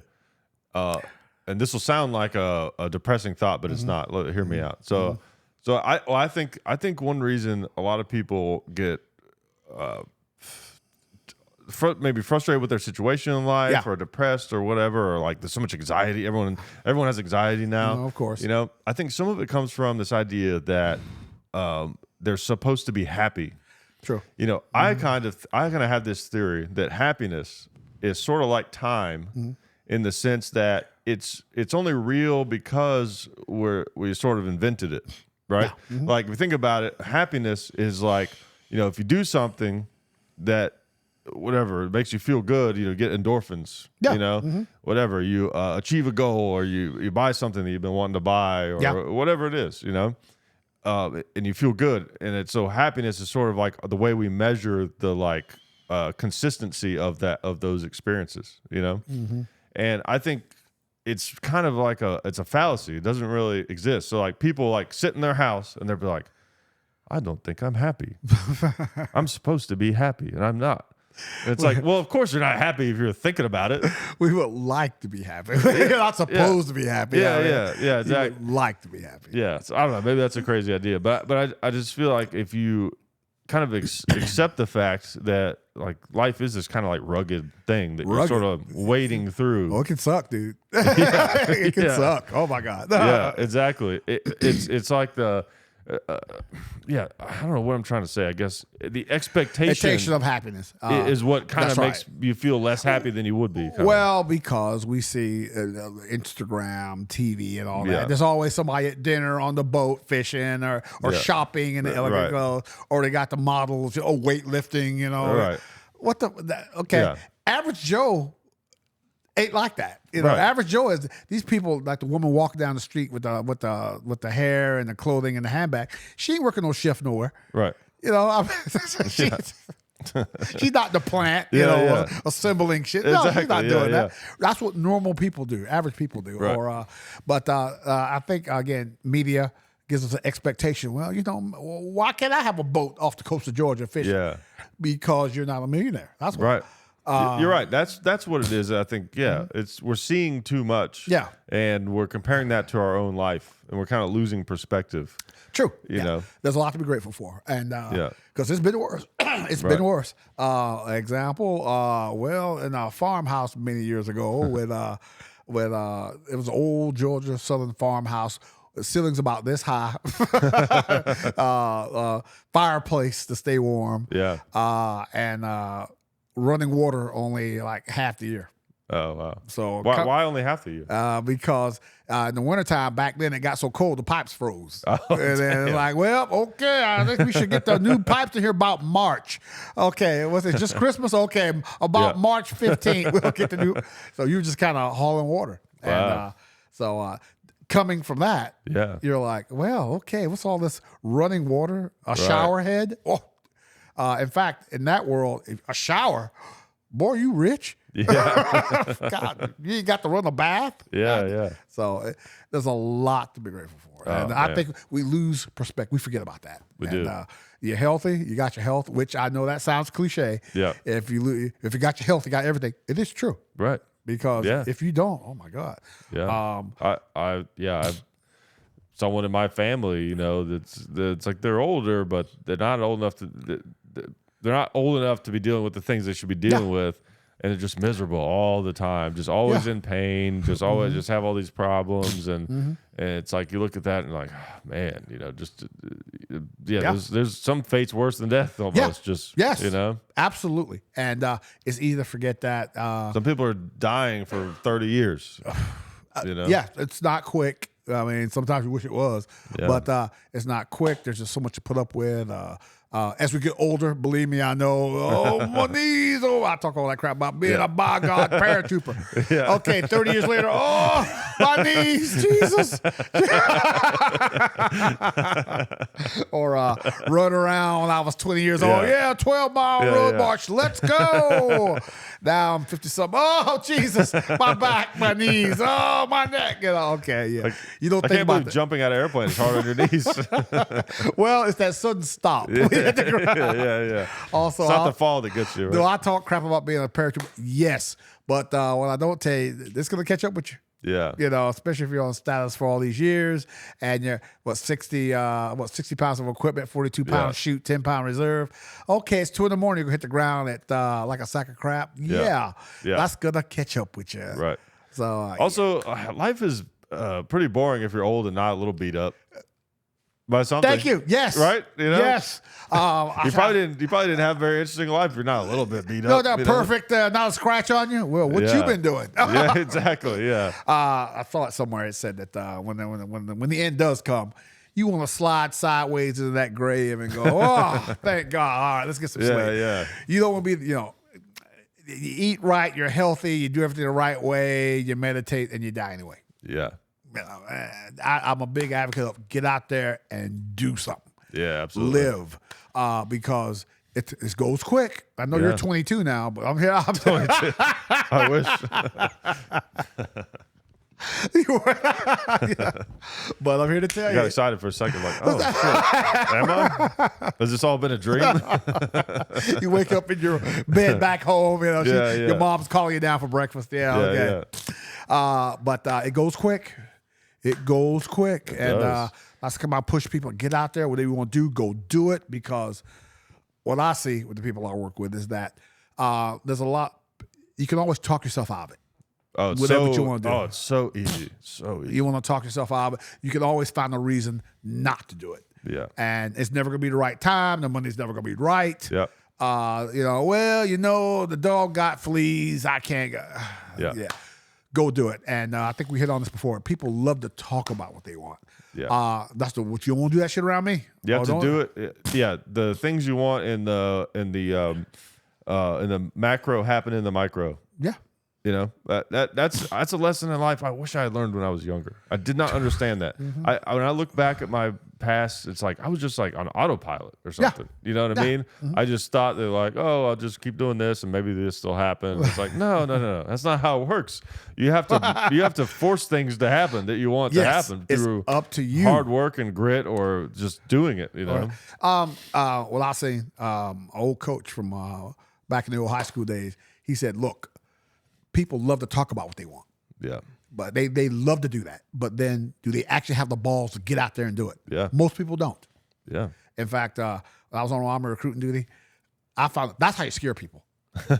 What do you want to do again? You want to do what? Right. Sign right here. We'll go do that right now. Yeah. That terrified people. Yeah.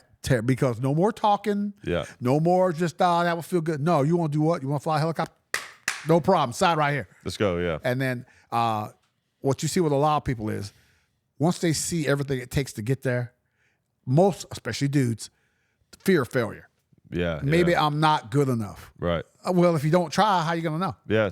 Exactly. How you going to know? So what? You had the balls to try, but you know how guys are. You fucked up. Yeah. Oh, yeah, you fucked up. The same guy didn't have the balls to even try. Right. Exactly. Going to talk shit to me. Yeah. But you can't be, that's a trap.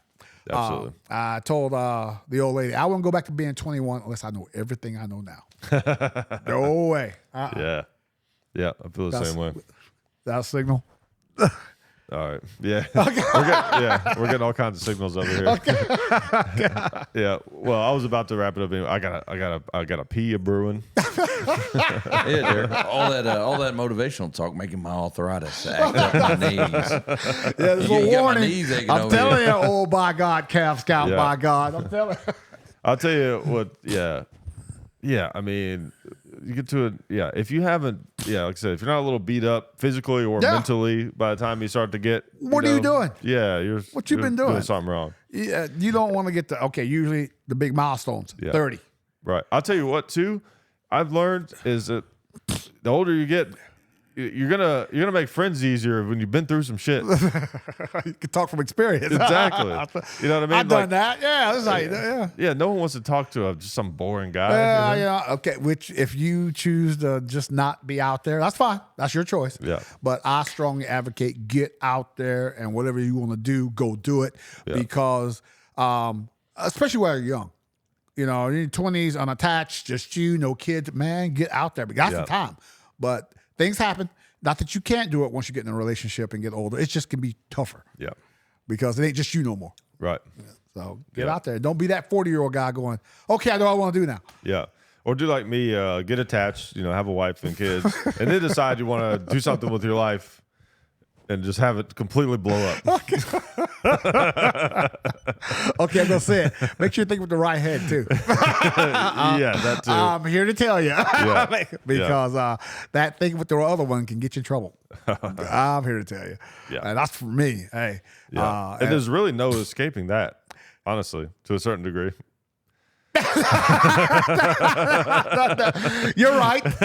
You're right, but even though the best case scenario is gonna, you just hope the damage ain't too bad because because I seen this individual. I'm talking about me, dude. No, I'm not going to. Okay, all right. I'm not going to. We'll save it for another time. Okay, we'll save it. Okay, that's a story. Yeah. I gotta That's true. We'll save this. I got to run that one past you. Before Okay. we put All it on right. there. All right. Yeah. We'll talk about that kind of stuff. On the next one. Let's just say, choose wisely. Yes. You never know. Now you never know. I have a 2-striker. You never know because it can always go south. But I'll say this: treat every day like it's the first time you met her. Okay, that's good advice. That's good advice because don't get don't tell yourself, well, it's cheaper to keep her. Don't do that. Don't do that. Don't do that. If you catch yourself telling yourself that, dude, it ain't good. It's already lost. I'm here to tell you, if you're out there listening and you're young and here it comes. you've not. This is the voice of knowledge, people. Listen up. I think is again, you can't. It's like I was saying before. It's like if I go back in time, I don't even know what advice I'd try to give myself. I would. Thank you. Okay, number one, don't get married. Young.